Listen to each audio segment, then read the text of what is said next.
Benjamin Harrison stood at the edge of the rooftop, his tailored suit barely protecting him from the icy Manhattan wind that whipped around him.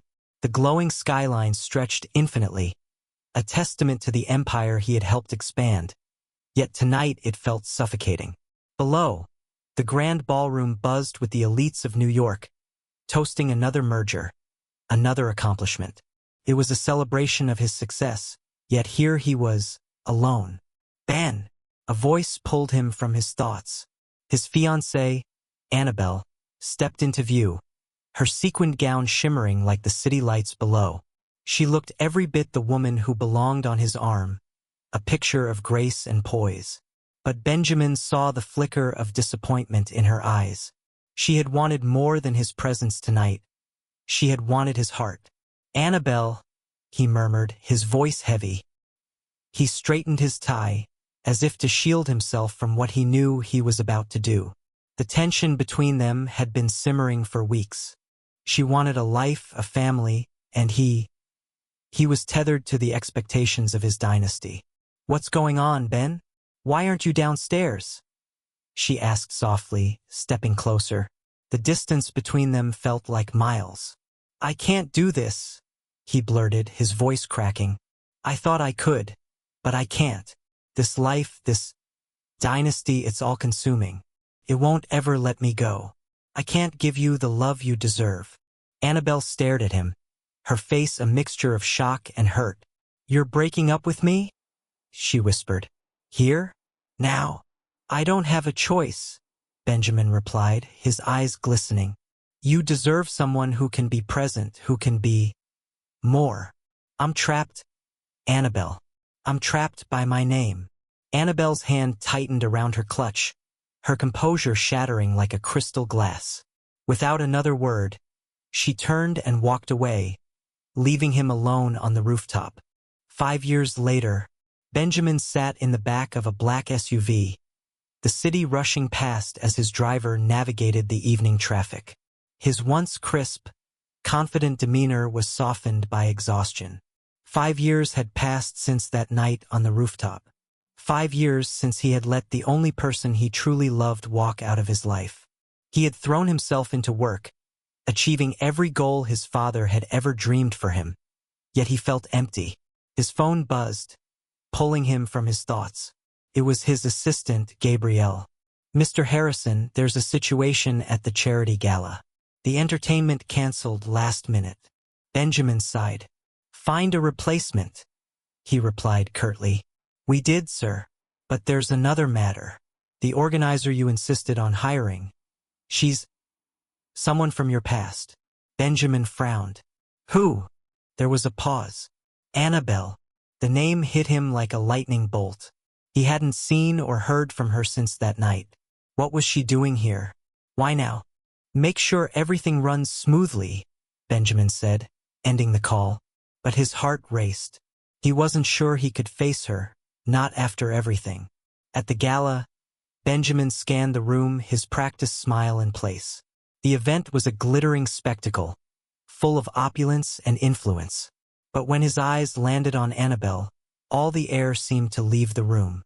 She was stunning, her presence commanding as she coordinated the evening with effortless grace. But what caught his attention were the 2 children by her side. A boy and a girl, twins about 4 years old. They had her dark curls but carried an unmistakable hint of his piercing blue eyes. The realization hit him like a freight train. They were his. The ballroom seemed to close in on Benjamin as his mind raced. The twins' faces burned into his memory, their unmistakable resemblance to him dredging up questions he wasn't ready to face. Could they really be his children? If so, why hadn't Annabelle told him? Why had she kept them hidden? He clenched his fists, his carefully curated composure threatening to crack. He watched as Annabelle knelt beside the children, whispering something that made them giggle. It was a scene that felt achingly familiar, yet entirely foreign. A glimpse into the life he might have had. His chest tightened with emotions he couldn't yet name. Anger, longing, and a hint of fear. "Mr. Harrison?" Gabrielle's voice jolted him back to reality. His assistant stood at his side, her expression carefully neutral. The keynote speech is about to begin. Delay it, Benjamin said curtly. I need to speak with her. Gabrielle hesitated, then nodded, disappearing into the crowd. Benjamin straightened his tie and began weaving through the room, his heart pounding harder with every step. Annabelle felt the weight of his gaze before she saw him. It was a sensation she hadn't forgotten, even after all these years, the electric awareness that always accompanied Benjamin Harrison. When she turned, their eyes locked across the room, and the rest of the bustling gala seemed to fall away. He looked the same, yet different. His presence was still commanding, but there was something else now, a weariness, a shadow of regret. It made her heart twist despite herself. She hadn't expected him to be here, hadn't prepared for this confrontation. For a brief moment, panic surged through her. She glanced at the twins, who were now playing near a dessert table under the watchful eye of a babysitter. Would he recognize them? Could she keep the truth hidden a little longer? But it was too late. Benjamin was already closing the distance between them. Annabelle, he said, his voice low but insistent. His expression was unreadable, his piercing blue eyes searching hers for answers. We need to talk. Her heart stuttered. I don't think that's a good idea, Benjamin, she replied, keeping her voice steady despite the turmoil within her. I'm working, and this isn't the time or place. Benjamin's jaw tightened. Then make time, he said firmly. 5 years, Annabelle. 5 years and not a single word from you. You owe me this. I owe you, she repeated, a bitter laugh escaping her lips. You're the one who left me, remember? You decided your dynasty was more important than us. Benjamin's eyes narrowed. You're deflecting, he said. Those children, he gestured subtly toward the twins. They're mine, aren't they? Annabelle's breath hitched. She glanced around, praying no one else had heard. Not here, she whispered, her voice trembling. Meet me in the garden. 10 minutes. The garden was quiet, bathed in soft golden light from the lanterns scattered among the manicured hedges.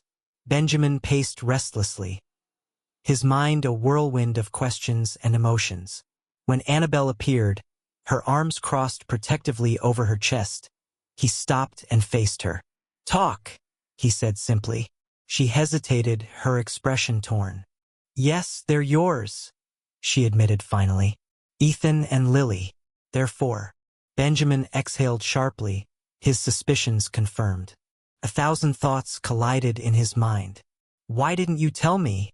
He demanded. Why did you keep them from me? Annabelle's eyes flashed with anger. Do you think I wanted to? Do you think it was easy raising twins on my own while you sat in your ivory tower, building your empire? You made it clear that night, Benjamin, you didn't want a family. You didn't want me. Her words struck him like a physical blow.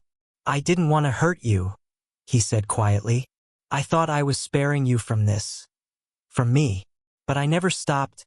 Stop, she interrupted, holding up a hand. Don't say you never stopped loving me. You don't get to do that now. You made your choice. Benjamin swallowed hard, his throat dry. I want to know them, he said, his voice firm. I want to be part of their lives. Annabelle shook her head. You can't just waltz in and expect to play dad after 4 years, Benjamin. It's not that simple. Then make it simple, he countered. Let me prove that I can be there for them, for you. She stared at him, her resolve wavering. She had built a life for herself and the twins, learned to survive without him. Letting him in now felt like opening a door to the past she had fought so hard to leave behind. I need time, she said finally, to think, to figure out what's best for them. Benjamin nodded, his expression softening. Take all the time you need. But know this, I'm not going anywhere. Not again. As Annabelle walked away, Benjamin stood rooted in place, the weight of his choices and his future pressing down on him. For the first time in years, he felt something other than emptiness. Hope. The days after the gala were an agonizing blur for Benjamin. Annabelle's admission had cracked open a world he hadn't dared imagine. His children, Ethan and Lily, were out there growing up without him. The weight of his absence bore down on him, and for once, he felt powerless. The empire he had built, the fortune he had amassed, all seemed meaningless in the face of the family he had unknowingly abandoned. But Benjamin wasn't a man to dwell in helplessness for long.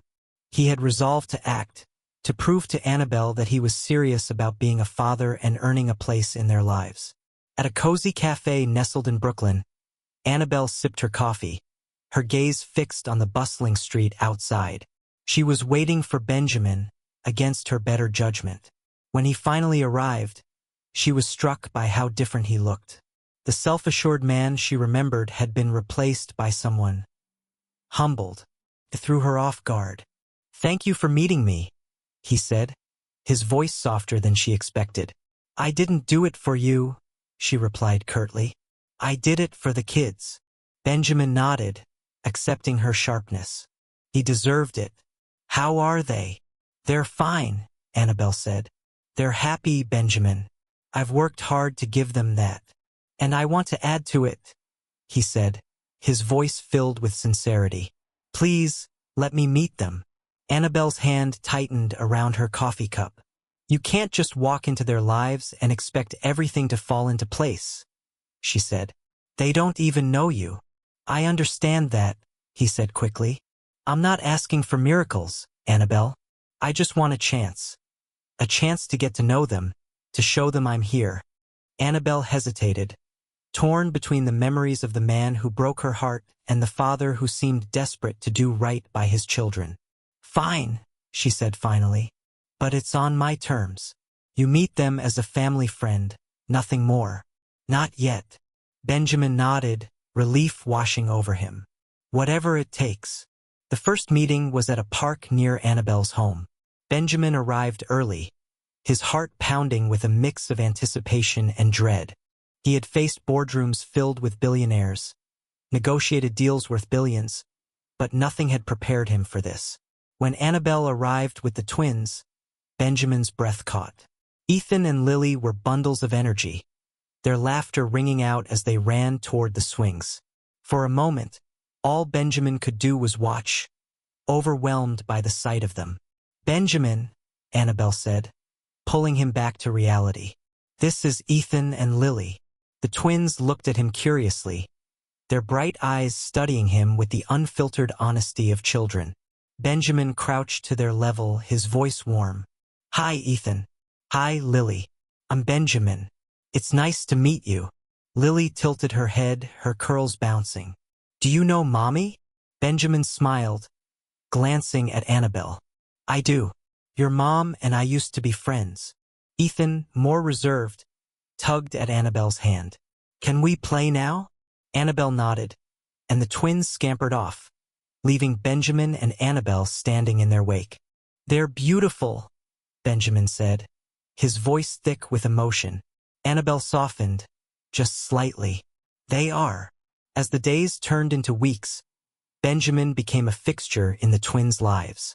He took them to the park, read them stories, and marveled at their boundless curiosity. Slowly, a bond began to form. Ethan, who was initially shy, started asking Benjamin questions about his favorite superheroes, and Lily delighted in showing him her latest drawings. For the first time in years, Benjamin felt whole. But the specter of his past loomed large. Secrets he had kept buried threatened to resurface, secrets that could destroy everything he was trying to build. One evening, after putting the twins to bed, Benjamin stayed behind to talk to Annabelle. The warmth in their home was a stark contrast to the cold sterility of his penthouse, and it made him ache for all the time he had lost. "They're incredible," he said as Annabelle handed him a cup of tea. "You've done an amazing job with them." Annabelle smiled faintly, but her guard remained up. "They've been my whole world, Benjamin. I want to be part of that world," he said earnestly. "Not just for them, but for you too." Annabelle looked at him, her eyes searching. "I don't know if I can trust you again," she said quietly. "You left once. What's stopping you from leaving again?" Benjamin set his tea down, leaning forward. "Because I've learned what matters, Annabelle. And it's not the money or the mergers. It's you. It's them." I'll spend the rest of my life proving that to you if I have to. Before she could respond, her phone buzzed on the counter. Annabelle glanced at it, her expression darkening. "Excuse me," she said, stepping into the next room. As Benjamin sipped his tea, he couldn't shake the feeling that something was wrong. He heard Annabelle's voice, sharp and strained, as she spoke to someone on the phone. When she returned, her face was pale. "What is it?" Benjamin asked, concerned. "It's nothing," she said quickly, but her trembling hands betrayed her. "Just work." Benjamin knew better. Annabelle had never been good at lying, especially not to him. Something or someone was threatening the fragile peace they had begun to build. The cracks in Annabelle's composure haunted Benjamin long after he left her home that evening. He sensed that something sinister was at play, something Annabelle wasn't ready to share. But his patience had limits, especially when it came to protecting his children. The next day, Benjamin stood in his towering office, his assistant Gabrielle bustling in with updates on the day's agenda. The sleek modernity of his space felt starkly at odds with the warmth he'd experienced with Ethan and Lily the night before. "Gabrielle," Benjamin said, interrupting her rundown of an upcoming investor call. "I need you to look into something." Gabrielle paused, her pen poised. "Of course, Mr. Harrison. What do you need?" "Annabelle Bennett," he said, "and her recent activities, anything that might seem unusual." Gabrielle's sharp eyes flickered with curiosity, but she nodded. "I'll get on it." Meanwhile, Annabelle sat in a dimly lit office at the edge of Brooklyn. Across from her was a man whose face was etched with years of bad decisions, a debt collector for someone far more dangerous. "Annabelle," he drawled, leaning forward, his smile wolfish, "we gave you time, plenty of it, but your time's up. Mr. Garrison doesn't like loose ends." "I told you I'd pay it back," Annabelle said, her voice trembling but defiant. "I just need more time." "Time's a luxury you don't have," he replied, his voice dropping to a menacing whisper. "Unless you have someone willing to pay your tab." Annabelle's heart sank. The debt she'd taken on to keep the twins safe when they were infants had spiraled out of control. Every effort to get ahead, taking extra jobs, cutting back, had barely made a dent. Now, it seemed her past mistakes were closing in. That evening, Benjamin called Annabelle, his tone calm but insistent. "We need to talk. Come to my office tomorrow." "I'm busy, Benjamin," she replied, tension thick in her voice. "It's about the kids," he said firmly. "I'm not taking no for an answer." Reluctantly, Annabelle agreed. The next morning, Annabelle arrived at Harrison Industries, her nerves on edge. She hadn't stepped foot in this building since their breakup, and the memories threatened to overwhelm her. But as the elevator carried her to Benjamin's office, she steeled herself. She had faced worse. Benjamin greeted her in the vast expanse of his office, his expression unreadable. "Thank you for coming," he said, gesturing for her to sit. Annabelle crossed her arms. "What's this about?" "I know something's wrong," he said, his voice quiet but firm. "You're not telling me everything." Annabelle froze. "It's none of your business," she said sharply. "You wanted to be a father? Focus on that."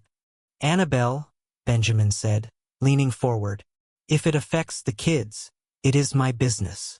Her resolve faltered, but before she could respond, Gabrielle entered with a folder. "Mr. Harrison, you asked for this." Annabelle stiffened as Benjamin opened the folder, his eyes scanning the contents. His jaw tightened as he read. "Debt?" he said, his voice low. "To a man like Garrison?" "Annabelle, what the hell is going on?" Her face flushed with a mix of anger and shame. "I didn't have a choice," she snapped. "When you left, I had nothing. I did what I had to do to keep Ethan and Lily safe." Benjamin's eyes softened, guilt crashing over him. "Why didn't you come to me?" "You think it's that simple?" she retorted. "You walked away, Benjamin. I wasn't going to beg." Silence hung heavy between them before Benjamin spoke again. "I'm going to fix this." Annabelle shook her head. "I don't need your money." "This isn't about you needing it," he replied. "This is about keeping our children safe." Annabelle's defiance faltered as the gravity of their situation settled over her. She hated the idea of being indebted to him, but the alternative was unthinkable. Later that day, Benjamin's private investigator confirmed the extent of Annabelle's debt and the dangerous man behind it. Garrison wasn't someone who gave second chances. "Set up a meeting," Benjamin told Gabrielle. "I want this handled now." "Are you sure that's wise?" Gabrielle asked, concern flickering across her face.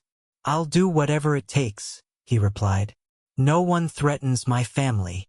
That night, Benjamin met with Garrison in a shadowy private club downtown. The air was thick with cigar smoke, the hum of whispered conversations filling the space. Garrison, a burly man with cold eyes, leaned back in his chair as Benjamin approached. "Mr. Harrison," Garrison said with a sly grin, "what brings a man like you to a place like this?" Benjamin didn't waste time on pleasantries. "I'm here about Annabelle Bennett's debt." Garrison chuckled, a low, menacing sound. "Ah, the lovely Miss Bennett. She's got quite the tab."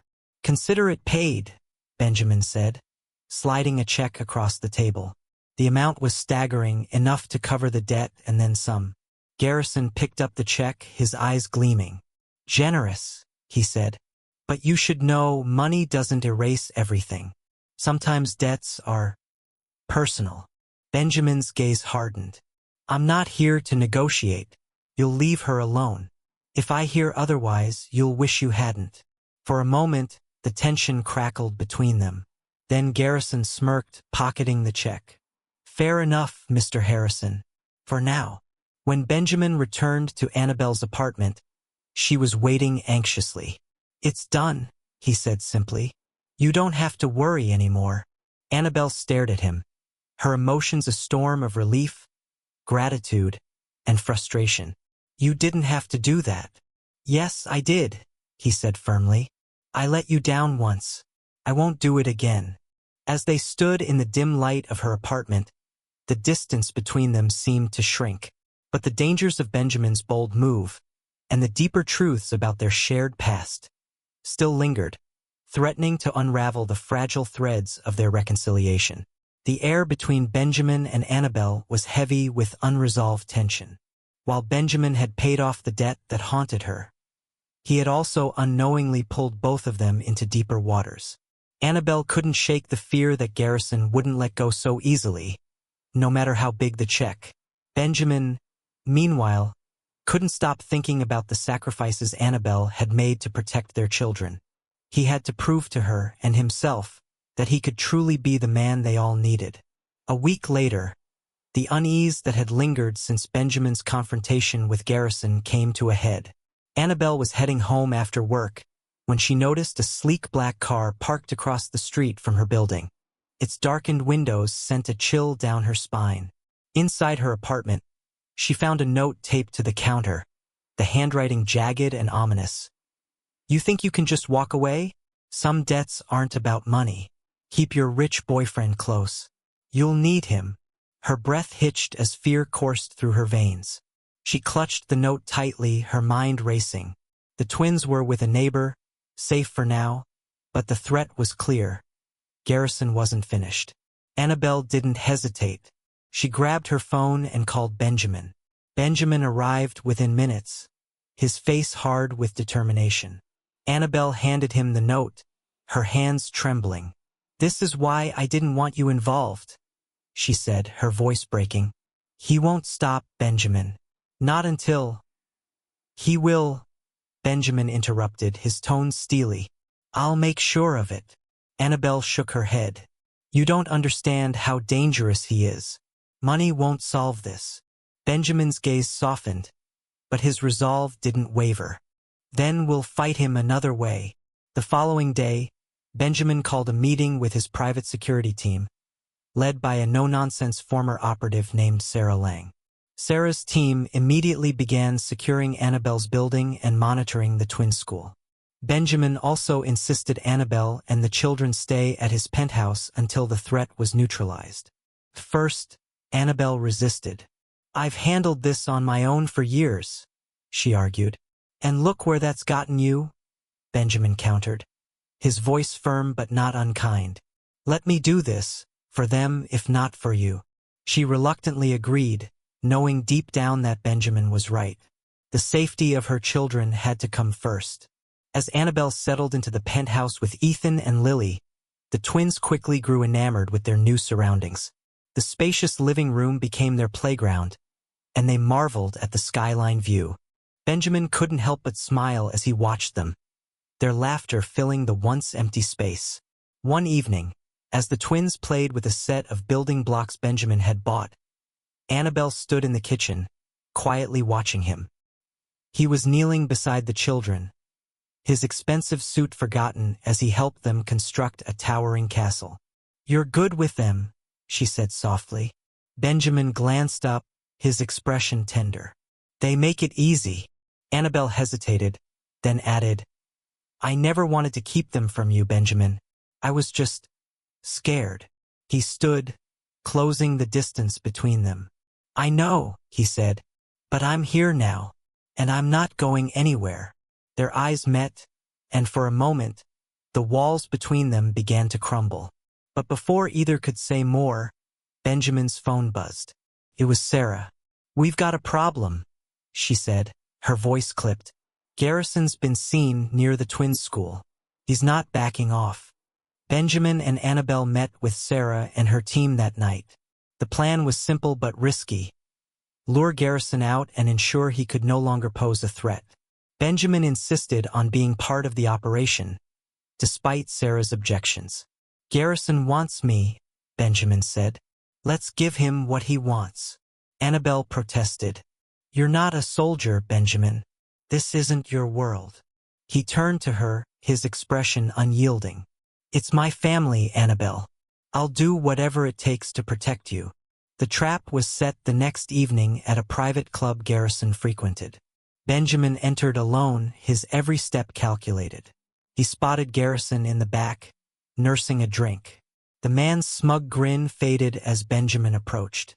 "You're making a mistake," Benjamin said, his voice low and dangerous. Garrison chuckled, though his eyes betrayed a flicker of unease. "Am I? You think a few bodyguards and a fat check scare me?" Benjamin leaned closer. "You don't scare me, Garrison, and you'll leave Annabelle and my children alone, or I'll destroy you." Garrison's smirk returned. Brave words for a man who doesn't know what he's up against. Before Garrison could react, Sarah's team moved in, expertly subduing him. As he was escorted out in handcuffs, thanks to a pile of evidence Benjamin's team had gathered, Garrison snarled, "This isn't over." But for Benjamin it was. Back at the penthouse, Annabelle waited anxiously, pacing the living room. When Benjamin finally walked in, unharmed, her relief was palpable. Without thinking, she threw her arms around him, holding him tightly. "It's over," he said softly. "He won't hurt you. Any of you." Annabelle pulled back slightly, her eyes shining with unshed tears. "You didn't have to do this, Benjamin. But you did." He cupped her face gently. "I'll always do whatever it takes to keep you safe." The distance between them dissolved as Benjamin leaned in, their lips meeting in a kiss filled with the weight of everything they'd endured, and the hope of everything still to come. The story closes on a brighter note. Annabelle and the twins found a place in Benjamin's world, and he found a sense of purpose and love that had been missing for years.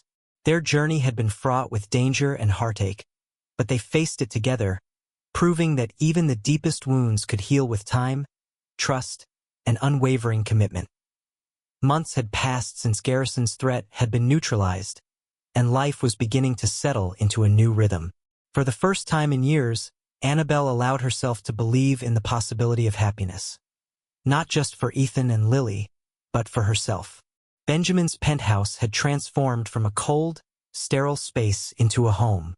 Toys littered the living room, the scent of fresh-baked cookies often wafted from the kitchen, and laughter echoed through the halls. Ethan and Lily had brought life into Benjamin's world, filling voids he hadn't even realized were there. One crisp autumn morning, Annabelle stood in the kitchen, pouring cereal for the twins. Benjamin walked in, still in his pajama bottoms and a t-shirt, a far cry from the perfectly tailored suits he had worn every day of his adult life. "Good morning," he said, placing a kiss on the top of Lily's head before ruffling Ethan's hair. "Morning," Annabelle replied, watching him. He seemed lighter, freer, as though the weight of his empire had finally shifted into perspective. Benjamin turned to her, his expression soft. "Can I steal you away today? Just for a few hours?" Annabelle raised an eyebrow. "Steal me away? And who's going to watch these two?" "I already arranged it," he said with a grin. "Gabrielle is taking them to the zoo. You and I have some unfinished business."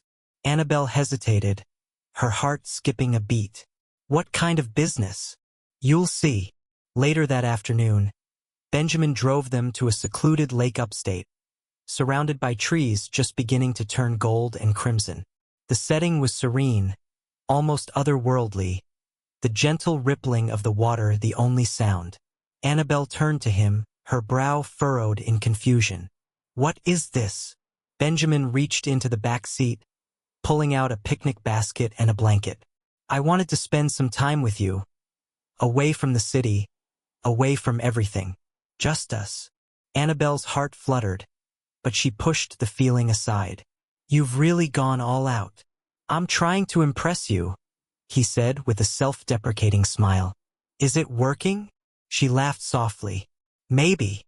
They sat by the water, eating and talking, the weight of their shared history mingling with the tentative hope of something new. Benjamin was careful not to push, to let Annabelle set the pace. As the sun began to dip below the horizon, painting the sky in hues of pink and orange, Benjamin turned to Annabelle, his expression serious. "I need to say something," he began, his voice steady but soft. "I've spent the past few months thinking about all the ways I've let you down. I can't undo the past, but I can promise you this. I'll spend the rest of my life making sure you never feel alone again." Annabelle's breath caught. "Benjamin, I'm not asking you to forgive me overnight," he continued, "but I want to build a life with you, with Ethan and Lily. I want us to be a family." Tears welled in her eyes, and she looked away, her emotions threatening to overwhelm her. "It's not that simple," she whispered. "I know," he said, "but we've already been through the hard part. Let's give ourselves a chance to see what's next." Annabelle turned back to him, her eyes searching his. There was no trace of the arrogant man who had walked away from her all those years ago. Instead, she saw someone who had fought his way back, someone who was willing to risk everything to be with her. "Okay," she said finally, her voice trembling, "but it's going to take time." Benjamin smiled, his relief palpable. "I'm not going anywhere." Over the next weeks, Benjamin and Annabelle worked together to navigate their new normal. They found joy in the little moments: family dinners, bedtime stories, Saturday mornings at the park. Slowly, the walls Annabelle had built around her heart began to crumble. One evening, as they sat on the couch watching a movie with the twins, Lily climbed into Benjamin's lap, her tiny arms wrapping around his neck. "I love you, Daddy," she said simply. Benjamin froze, his eyes widening. It was the first time either of the children had called him that. His heart swelled, and he held her close, his voice thick with emotion. "I love you too, sweetheart." Annabelle watched the exchange, tears streaming down her face. In that moment, she realized they had become exactly what Benjamin had promised: a family. But the real test came during a charity gala Benjamin had agreed to host. It was his first major public appearance with Annabelle and the twins, and the stakes were high. The evening was a dazzling affair, filled with Manhattan's elite, but Benjamin's focus never wavered from his family. As they walked into the grand ballroom, the murmurs began. Whispers of Annabelle's humble beginnings mingled with speculation about Benjamin's transformation. But he didn't care. With Ethan and Lily holding their hands and Annabelle by his side, Benjamin felt untouchable. During his speech, Benjamin's voice rang with conviction. For too long, I defined success by numbers and deals. But true success is about the people who make us whole. Tonight, I want to thank my family, Annabelle, Ethan, and Lily, for showing me what really matters. The applause was thunderous, but it was Annabelle's smile that meant the most. For the first time, she felt like she truly belonged by his side. As the gala ended and they returned home, Annabelle pulled Benjamin aside. "I was wrong," she said softly. "It's not going to take time. We're already there." Benjamin cupped her face, his eyes shining. "I love you, Annabelle." "I love you too," she whispered. As they kissed, Ethan and Lily giggled from the doorway, their laughter filling the room. Their journey had been long and fraught with pain, but together, they had found their way to the life they were always meant to have.